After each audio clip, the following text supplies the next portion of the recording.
best investment options available for a beginner investor in India. Our Chief Financial Planner, Mr. Ramalingam, will guide us through. Ramalingam, the screen is yours. As a beginner investor, there are two safe investments available.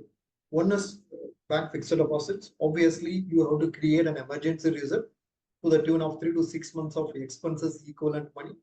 If you have an educational loan or something like that, you have to add that EMI commitment also and create an emergency reserve. For that, FDs can be one of the options. Another investment option for a beginner is to consider PPF. PPF is giving you 7.1 percentage interest rate as of today, and it has got a 15-year commitment. As a beginner and a young investor, if you start investing in PPF in 15 years time frame, you would have accumulated decent money. It also gives you ATC benefit if you are using old regime. PPF is also tax-free, 7.1 percentage tax-free return is a good investment option. Once these FD and PPF is explored and you want to invest in slightly riskier asset class to beat inflation, then mutual fund can be one of the options. When we were discussing about FD, I told you can park your emergency reserve. To park your emergency reserve, you can also consider liquid funds and mutual funds. In mutual funds, there are two categories. One is fixed income based, the other one is equity based. In fixed income based, there are very short term debt funds.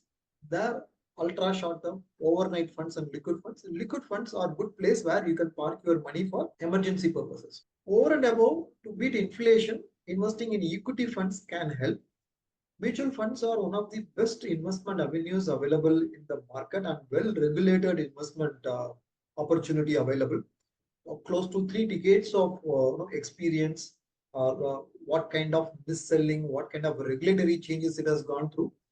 Mutual fund as an investment vehicle, it has got evolved over a period of time. So as a beginner investor, you can consider investing in mutual funds through systematic investment plan. Thanks for your detailed answer. If you have any doubt regarding this or any other financial or investment decision, don't hesitate to book an appointment with our financial expert. The link to the appointment is given in the description below. And also, would you like to know more about finance and investment? Then we would recommend you to attend our live webinar. The link to the webinar is also given in the description below. The webinar is absolutely free. If you like this video, hit like, and if you are new to our channel, please do subscribe.